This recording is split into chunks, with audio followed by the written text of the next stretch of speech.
We'd like to acknowledge the traditional custodians of the land on which this podcast was produced, the Gadigal People of the Eora Nation. We pay our respects to elders past and present. It's Boxing Day 2004, and Rebekah Giles is relaxing in her beachside bungalow on Thailand's Phi Phi Island. After a busy year of work, she's escaped to the picture-perfect spot for a last-minute holiday. She's relaxing on her bed reading a magazine when she begins to hear a rumbling sound. Then suddenly, her room explodes and disintegrates around her. Rebekah is swept away in a fizzing brown wave full of debris. Just as she's thinking this is the end and pictures of her family members fill her mind, the surge of water throws her onto the roof of a nearby hotel. As the water begins to subside and Rebekah tries to get her bearings, her surroundings look nothing like the idyllic island she was relaxing on just moments ago. She doesn't realise it now, but she's just lived through the deadliest tsunami in modern history. I'm at Middleton and this is Head Game. Today, Rebekah Giles on surviving one of the biggest natural disasters of our time. Rebekah Giles, it's an absolute pleasure to have you here on my podcast Head Game. Talk to me about when you decided, right, you know what, I just need to get away, I need a break. Was it a conversation that you had with your boyfriend? Yeah, very last minute. Yeah. I was just had the, had the hugest year and really just needed to go and sit on a beach and just unwind before I was going into a trial. So before I I just need to just put the tools down for a moment before I pick them up again for a big year again. And we just thought we'd just nip over to Thailand and have a great break and come back with a good tan. But you recognised at that time that it was well needed, right? You've got a big year ahead of you. Yeah. So talk me through the trip. You've got your passports. Are you excited at the airport? Is it just normal? Look, the funny thing is that very well. My partner and I were discussing where we should go, and you know what it's like when you pick a holiday. You just look at the map, and he'd actually never been to Phi Phi Island. I'd been there many years ago, and I recommended it. I said, look, let's just go to this island. It's idyllic. It's beautiful. Trust me on this. Yeah. So we just made, honestly, a last-minute plan, and we were there sort of in a couple of days. So you get to Phi Phi Island, are you really relaxing into it? Have you managed to switch off at this stage? It was fun. Like, it's very rare for me to be away from my family for Christmas as well. But, the particular resort we were staying at had all these sort of compulsory gala dinners and whatever, and there were lots of, in Thailand there's a lot of drag queens, and they had a drag show, and it was all very festive, and, it was nice. It was like a really, evident sort of joy in the air because it was Christmas and everyone was happy and laughing, and there was a great dinner the night before, and it's a beautiful island. So everything felt right. Nothing that felt Not wrong at all. about the trip at all. There wasn't No. any. Some people say, before an incident happens, there's something. There was. I did not have a sixth sense. If that's what you're implying, no, I don't think I'm that intuitive. I just maybe all the signs were there, but I didn't notice any. So take me back if you can. You waking up and yeah, sure. It was because I think people don't realise how your life can be flipped upside down in an instant. I often do think about that day because I often go back to it because I'm scared of not remembering it and not remembering what happened. We woke up and we had a really big buffet breakfast. And I remember just feeling like I had really overdone it. And I remember I had to go and lie down because I had a bit of a sore tummy. So I went back to our room and, I remember seeing a couple of the drag queens not in drag with a bit of smeared makeup, and we all had a little bit of laugh, and some people we saw at breakfast from the night before. You know what it's like when you're in a resort. And I went back to my room and was reading a magazine. And my partner had gone to return a DVD we'd watched the night before. I was supposed to clean up the room and I didn't do that. And I remember him just coming in the door and thinking, the panic when you're supposed to have done something, you haven't done it. And then at around that time, I heard quite a commotion which in an idyllic island setting is a bit of a weird noise. There's no cars on this island or anything like that, so you don't ever have the noise of traffic. And it was commotion, but not scary commotion, just commotion. People making noise, no screaming or anything. And I remember just observing it. Just something out of the norm, right? Yeah, it was something out of the norm. Something. Yeah. I just noticed the noise, and I wasn't alarmed or panicked at all. Yeah. And I can't even remember whether my partner said anything to me, but I just observed it. And then it was like, I often see the movies about tsunamis and things like that, and you see water water filling up and things like that. That was not my experience at all. I was inside a structure, and it was a weatherboard bungalow. And for me, it was like a bomb went off, because it was so sudden, so violent, and everything disintegrated on impact. But it wasn't like water either. So it wasn't like I was, surfing a wave or anything like that, or even felt the sensation of water. It felt like a bomb had exploded, and then I was in something, and I didn't feel the soothing, feeling of water at all. It was like I was being crushed. I often describe it like being in an industrial blender. Like if I'd fall into some sort of blender and I was just being pulverized, really, because it was quite, I didn't feel any pain at all during this, but it was very, very confusing. It was a sensation I'd never felt before. I didn't understand. Do you remember that last thought before it happened? Do you remember just looking around and it just... I do remember seeing the wall to the right of me collapsing, and then the air conditioning coming down on me, but that was in a microsecond, like not slow motion or, and no like life flashing before my eye. Like it was microsecond sort of stuff. It happened too quick, right? So you're there one moment enjoying life, no warning signs, bit of commotion going on. You literally go from one gaze to the next, and the whole place is disintegrating around you, and you're being crushed. When you think about the small room we're in right now, if that was to disintegrate in a second, I know how fortunate I was not to be hit on the head. And I think that is how many people died that day.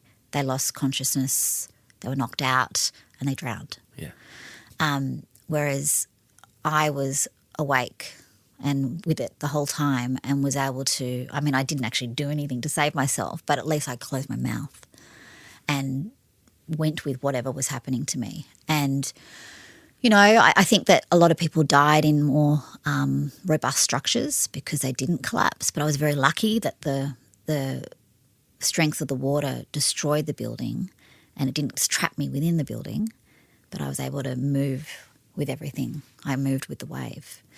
So at the time, I just, the internal narrative is really interesting, right? Like, obviously, the first reaction is, what the fuck is this?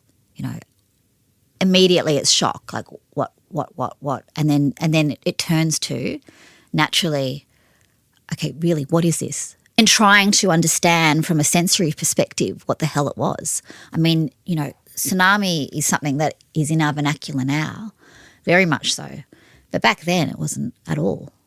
I'd remember it from Asian cartoons, and I knew what the word meant, but maybe tidal wave was probably something.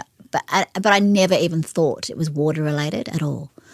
So I was trying to understand. I thought maybe a truck had sort of crushed there's no trucks on the island. I just couldn't. I was going through all the things it could be.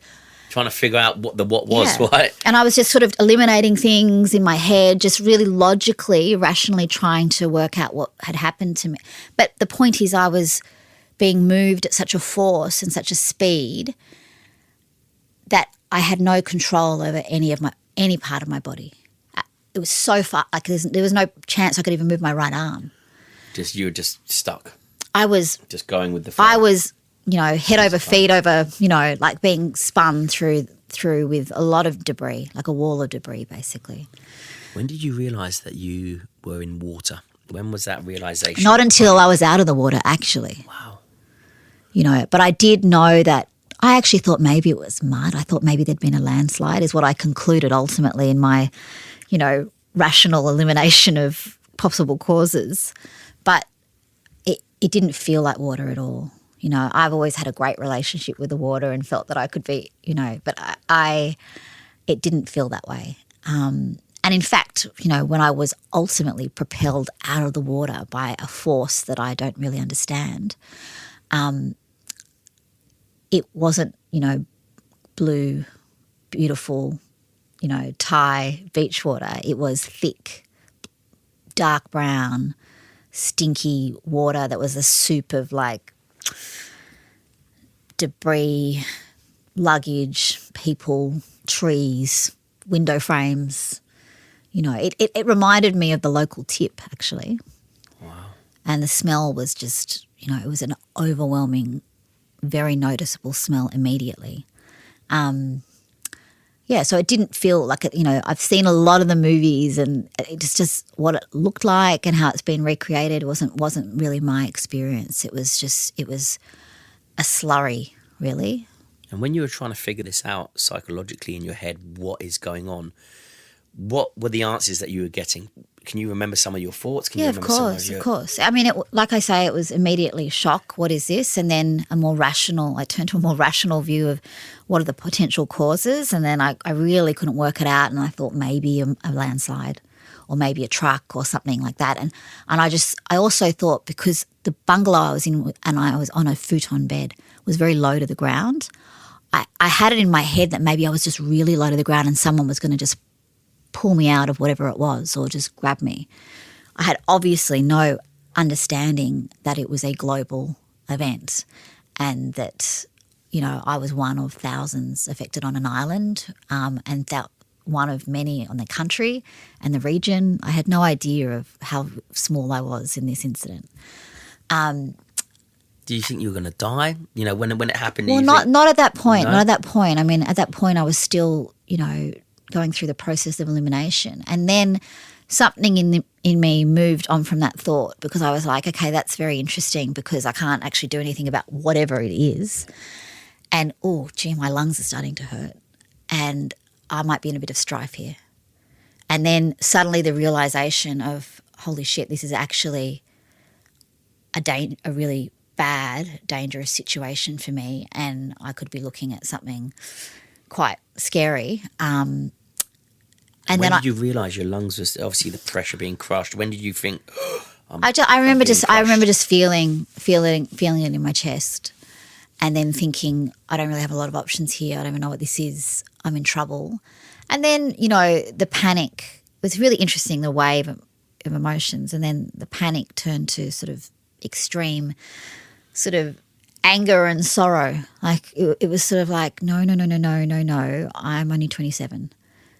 This can't be, like, no, this is not the plan, right? And I just remember then immediately thinking, it's so funny, like what you value, and remember thinking about my family and my niece who was only 2 at the time, and I didn't have kids at that time. I have many now, but just feeling just extreme sorrow that I wouldn't see her again, and then I just so this was going through these emotions. Oh yeah, and then suddenly I'm thinking, that's right, I'm really scared of dying. I wonder if this is going to hurt. And just all these sort of crazy thoughts about, is it going to hurt? Am I going to go to hell? Probably. All of these sort of things about, I remember what you're supposed to do before you die. I should really be like, and I was sort of all these sort of thoughts. Yeah. And then I remember sort of almost wincing and bracing myself to prepare for that moment of death. And I didn't even know how I would die because, of course, I didn't realise I was in water, but I just knew that I was in trouble. And it was almost at the moment where I kind of accepted my fate, that I was propelled out of the water.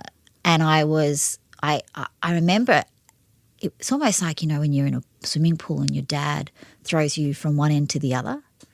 That was the sort of force that I was, because I remember being out of the water and I landed on a roof, which was a hotel. So that's how high this is. And again, you're thinking that you're on the ground. That someone was just going to pluck me out. And then all of a sudden, you're that high that you get thrown onto a rooftop hotel?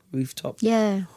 I mean, and that's the thing, you like I said, I wasn't in pain, but from the moment it hit me to that point, I had broken many bones, didn't feel it at all. I had gone from being in a structure to outside a structure. I had travelled significant distance as well, and I just had no concept of that at all because it was just the sheer force. Yeah. You didn't have time to look at your surroundings and go, I had no bearings at all, Yeah. no bearings at all where I was going, what it was at all. And, one of the big real sort of life lessons that I learnt from the whole experience is, how we as humans and people, we're just this, like we are these tiny, we're so fragile, we're these little specks, we are no match for sort of Mother Nature and, the anger of the ocean and we're just really, we're very vulnerable. And, I was extremely lucky not to have passed out.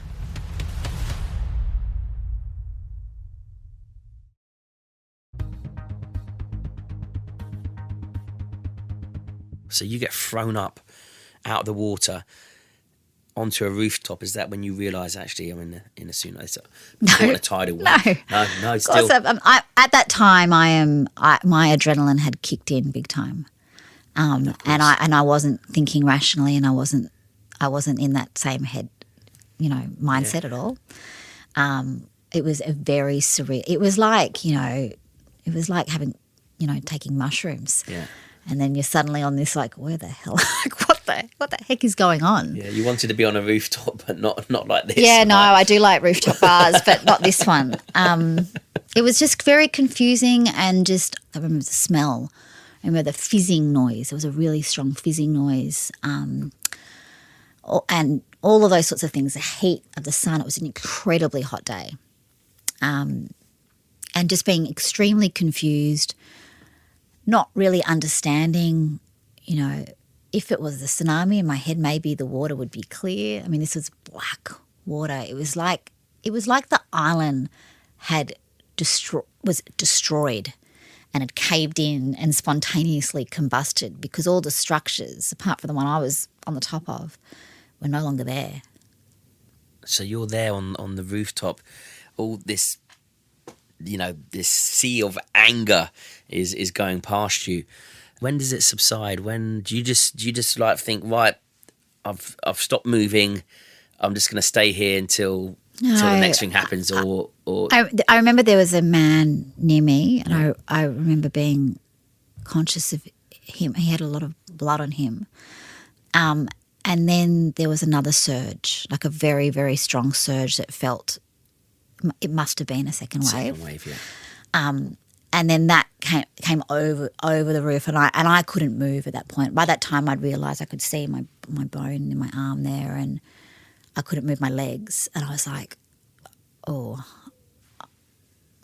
I don't think I can help myself here. Like I couldn't swim. Swim or hold on. Or you hear these amazing stories of people who saved their kids and did things. Not my story. I was truly hopeless and helpless. And I remember thinking, okay, well, this is it probably for me. But the surge came and kind of sucked me next to the structure, and I know from the water subsiding ultimately that there was just a huge mountain of debris that had built up against the side of this structure, and I got sort of wedged in between, kind of near the gutter and this mountain, and I had a little air pocket that I was able to sort of sit in. And I just remember feeling the weight of this mountain of debris just pressing against me, thinking, oh my God, I'm going to be crushed to death. Or it just didn't feel, none of it was like nice water, that you can navigate through or anything like that. Yeah. It felt like it felt like being in a tip that had water in it, So the water did subside ultimately. And then the island sort of came alive again. It was like something out of a horror movie, really. So when it did subside, was there ever, and again, just getting into your head, was there ever a sigh of relief going, that's over now, but then having to deal with a whole new world of pain, which were your injuries? Was there a moment where the water went, where you could actually think and hear? And was there a moment Yeah, that I one thing that was, I wasn't my normal self for that whole day from that moment, really. of course, I wasn't thinking rationally. I became very, very quiet. I speak a lot, normally. I probably would have said a handful of words that day. I think it was because I recognised I was badly injured, and I just went deep into myself. I wasn't really. I was very conscious almost immediately of people running around, screaming, searching, and a lot of people saying there's going to be another wave. There's going to be, people were running to the mountains and they were kind of evacuating the area.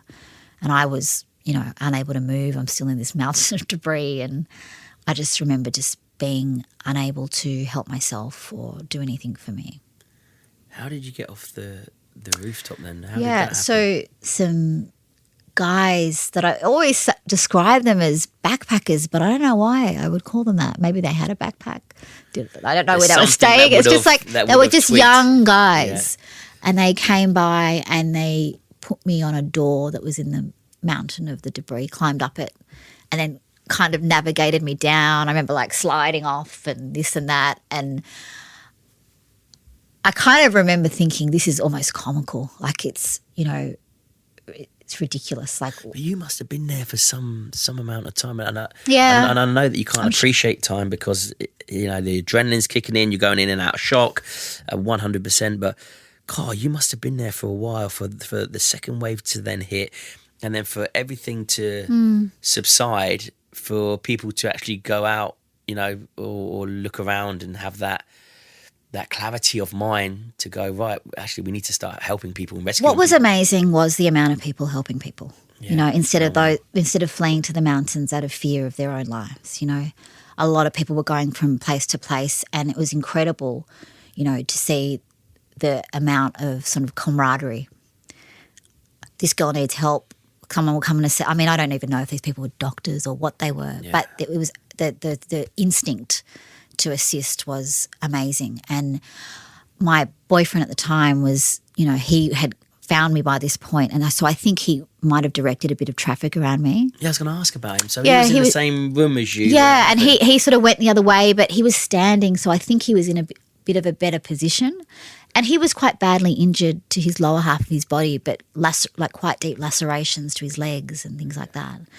But I have no doubt he was directing traffic to get me to a safe place.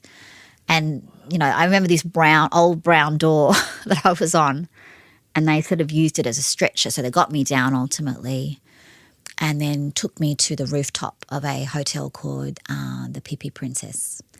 And that was a rooftop that was it was a bar, had a pool and sun lounges. And I've since been back there and I see these people, lying on these sun lounges, looking like they're dead. But my experience was there were actually different. lots of dead people on that rooftop, and I was taken there and I was put on a sun lounger.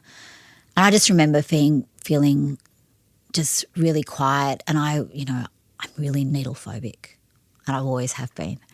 And all I could think about was the fact that I probably would have to have a needle because of my injuries.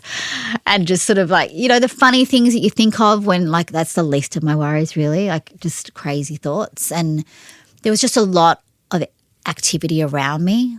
There was a lot of, bodies being brought up to that area. Did you feel like you were in a dream or an out-of-body experience? Yeah, for sure. I can't imagine you. It was a very surreal experience. I mean, because your injuries were really, but you didn't realise it at the time. But no, you had and I didn't really feel pain. When did the pain kick in? When did you start to realise? I remember that towards the end of the day, I felt uncomfortable, and I felt I had obviously had some bad internal bleeding around my pelvis area, and I remember my stomach feeling quite large and rock hard, and I was just getting weaker and speaking less. And I think that I was just losing blood, basically. So I just wasn't, I remember people coming to put alcohol on I had quite a few large open wounds on my legs and my arms, putting finding minibars and putting alcohol in me. And I remember the sun being just so hot that day, and I remember feeling and it really hurting my wounds. And so there was, a beautiful man who's an amazing friend of mine who held a sarong over me for a long time. This total stranger, lost his wife that day. Had 2 little kids with him. A lot of people helped me, and it's so funny, us privileged Australians, we just sort of think, we're entitled to the best of everything. And I remember thinking, I think I even said to Damien, don't worry, the Australian government will be here in like no time at all. We'll be right. Wow. And that help never came, and many, many hours passed. And it wasn't really till the late afternoon till a plane went overhead. And it was a military plane to survey the island. And then not long after that, a helicopter, Apache helicopter came. I often see, on your SAS show, those helicopters, and I think you cannot pay me enough money to get one of those again.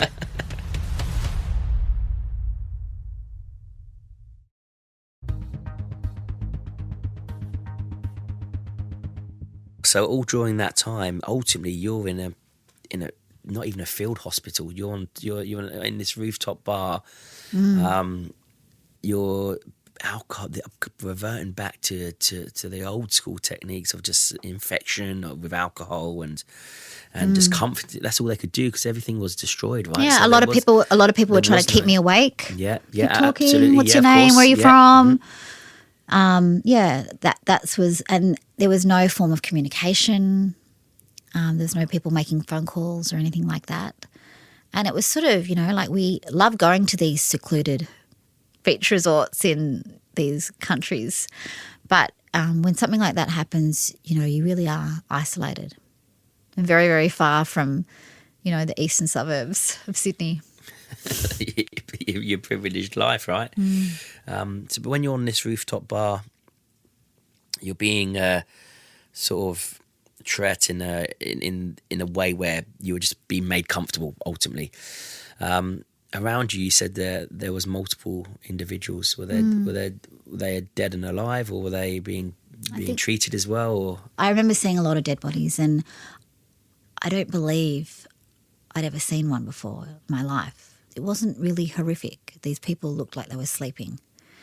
And I think that's because a lot of people just, were knocked on the head and drowned, and they just looked like they were a bit, broken, a bit. And they were just slowly bringing people up to that area and placing bodies there. And I remember thinking at times, I'm like, am I dead? So a lot of like weird things going on in my head, of course. And then, I think that then there was a lot of that sort of area became a kind of centralised area because it was a little bit high off the ground and people were coordinating care for other people. There were very few people who were really badly injured. When you think about how many Australians are in Thailand over Christmas, there's thousands. Only 20 Australians died in the tsunami, which is extraordinary. And my impression was you were really lucky and you were fine, you died, but there were very few people around me who had bad injuries like me. And that may not be right. It's just in the area that I was, I didn't see that many. I know there was an American woman who apparently, I couldn't see her, I could hear her, was quite badly injured, and she was the first person off the island. And they winched her into the helicopter. And I just remember thinking, I can't do that. There's no way I can be in one of those winch things. And there were a lot of people who were, really interesting, those people who you could tell were the natural leaders of coordinating care for people, and a lot of Australian voices in that as well, a lot of Australian accents. And an Apache helicopter came and it landed in the water, in the shallow water. And there was a decision made to get me onto that helicopter. The helicopter was already quite full when it arrived at Phi Phi Island, and they put me back on my brown door and took me out into the water and placed me on the legs of quite a few people who were already seated into the helicopter. I think that would have been, 5, 6 p.m, maybe even later. We'd been there all day really, and I know how, the idea that I was one of the first people off that island, it's very sobering, when, you consider what ultimately happened to me in terms of infection, how lucky I was to get to medical care really, really quickly. Did you realise on the rooftop before your rescue came or before help came how badly injured you were? You said you looked at your arm. Well, I knew I couldn't move my legs, so I knew something bad had happened. I was very afraid of fractures from your legs. Well, I mean, I had a very, very deep wound here on my right upper leg, and this was sort of there in my calf on my right, so my left leg and my right leg. But I was more concerned. The concern was I couldn't move. And I was, obviously I thought what that might be, and I didn't really want to think about that too much. Thinking spinal. Yeah. You get put onto the helicopter. When do you realise, Rebekah, how serious your injuries are? Because you went through 140 operations. Yeah, probably more by now. But when do you realise, I would say, the extent of what you've just gone through, where you've just maybe survived? 6 months later. Oh, really? Oh, yeah. Yeah, I mean... Again, it was a sort of, you're in a state of shock. You don't really understand what's happening to you, and then you get the good stuff, the drugs, and you're off in another world and you don't really know what's happening. And it wasn't really until, mid the following year after, my injuries really manifested themselves that all that urgent medical care was required. I mean, the day I got off the helicopter and was taken by ambulance to a local hospital, and I had surgery straight away. Like immediately, almost within minutes of arriving. And did no one tell you how serious, or was it just it wasn't a normal hospital admission. No, it wasn't like, sitting at the children's hospital and getting triaged, and, I was sort of fading by that point, and I was operated on immediately in emergency, no anaesthetic. I had a laparotomy, and then once they identified the source of the bleeding, I was packed, then taken up to theatre and then anaesthetised, and, But those people, like, to be overwhelmed with so many terribly injured people and to just manage that the way that they did, I mean, it's incredible. They would, these hospitals, these local hospitals are set up for, tourists who have, upset tummies and dehydrated, right? There was horrendous injuries. They were incredible. I mean, I got the last lot of blood they had available. And when did normality and, inverted commas, normality sort of kick in? When did was it each day that you went through, was it calming down more and more, because 230,000 people plus died on that day? I mean, it was chaotic in the first 24, 48 hours. I mean, the biggest thing was people frantically searching for other people. So people coming to see who I was, a lot of people trying to record my physical features to put me on a register. Very, very upset people checking the beds next to me, going from place to place. And that was a big theme. I remember waking up from the surgery in a ward packed, I was bed to bed to bed to bed to bed of people, and feeling very scared and, not knowing where I was, what really, because I had woken up, I didn't know what day it was or what was happening. And then I remember after a long time summoning the courage to ask, there was a man who was British, my father's British, and hearing his accent, and it just sort of, jolted me connected me with him. And I just sort of said, can you come? And it wasn't my father, as it turns out. It was another man. And I just said to him, can I use your phone? And he's like, of course you can, and I thought, I've got to contact Australia. So you woke up out of these surgeries to no one? I remember being on the bed. I think I don't even know if I had a gown on. I remember feeling very vulnerable and exposed. And when I spoke to this... Were you confused? Yeah, I was confused. I was confused. And I wasn't in pain still. I still wasn't in pain.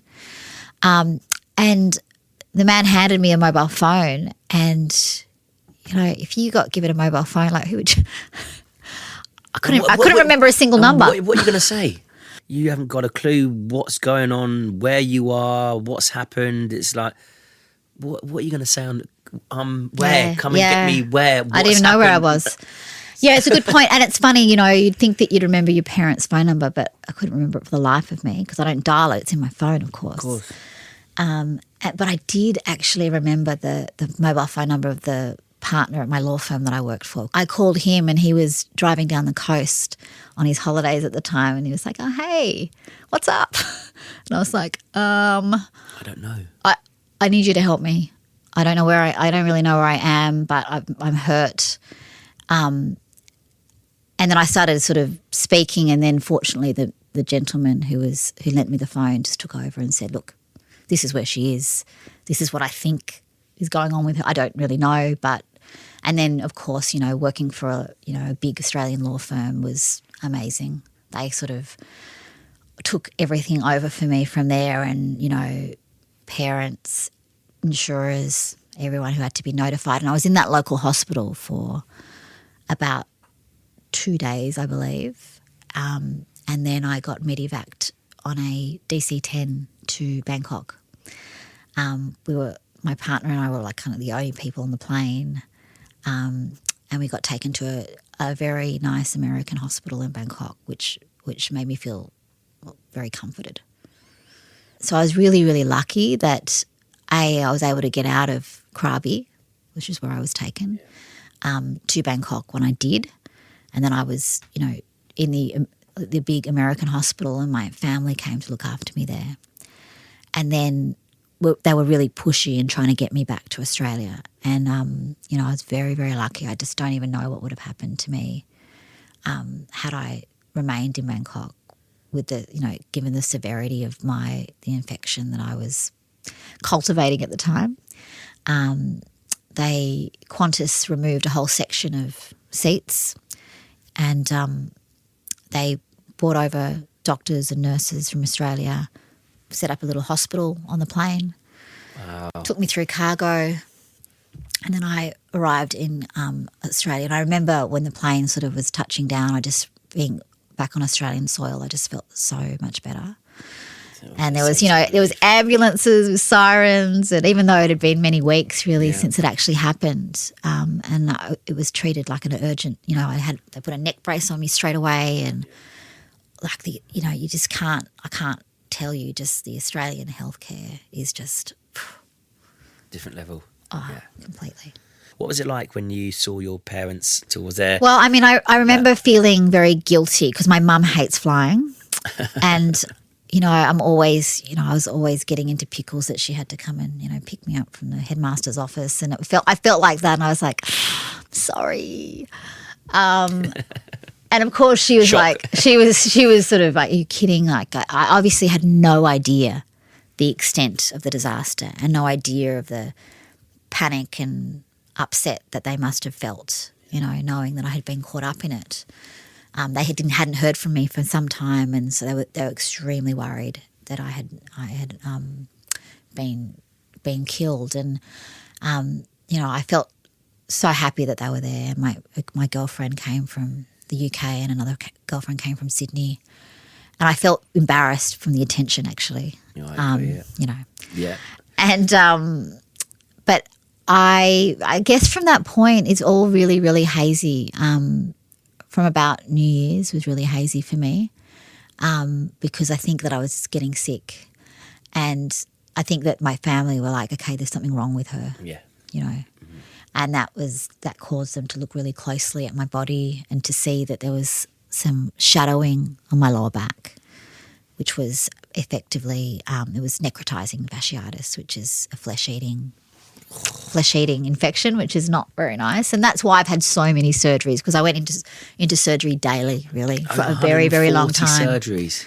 Yeah, I mean, I had a lot of skin grafts, I had so many, usually when you get admitted to hospital, you get, you have a team. So you have like the ortho team are the ones looking after you if you're having your knee replaced or whatever. I had teams galore. It was just sort of, and of course, people were so kind to me. And I didn't really understand the attention. And of course, I had no idea what an awful experience it was for the whole world.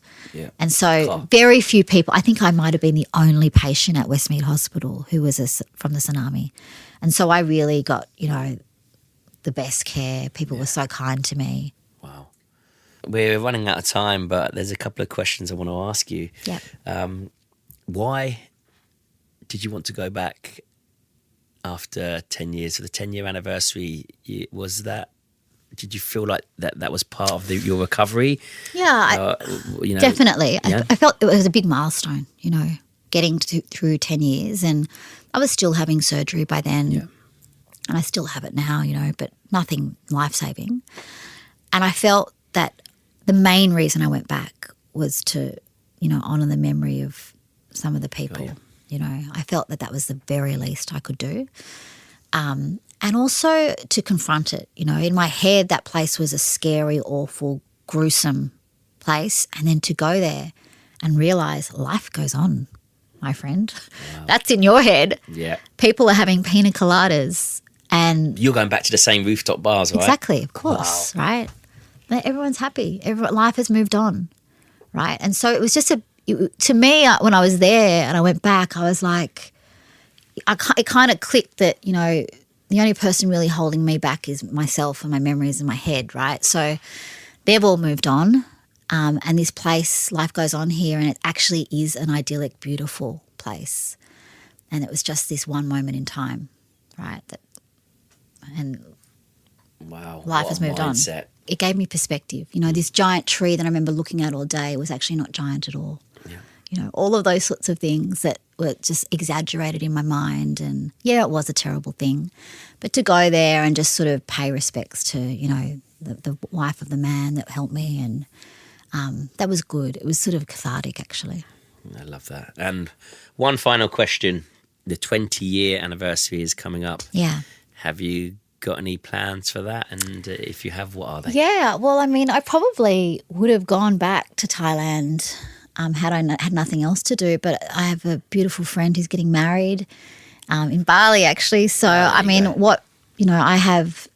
been so lucky that I've been able to have 3 children since the tsunami, and the idea of just having a beautiful family holiday with them and celebrating life. Yeah, absolutely. And it's sort of, a lot of people said you can do something, and I don't know, maybe. Yeah. I probably will call the people who helped me and whatever and just say, hey, 20 years makes me feel ancient. Mm-hmm. Yeah, it really does date you. Like people can literally work out your age. I know, so I think I'll just sort of enjoy, my family and just sort of, really think about just how lucky I am and, how function has returned to my life and how grateful I am for that. Well, Rebekah, thank you ever so much for sharing your story with us. Inspirational. It just goes to prove what the mind and the body is really, really capable of, especially when you're thrust into a situation that you can't control, how it goes into survival mode, how it protects you. Thank you so much. Thanks, Sam. My guest today was Rebekah Giles. Thanks for listening to this episode of Head Game. If you enjoyed it, please share it with a friend. I'm at Middleton. See you again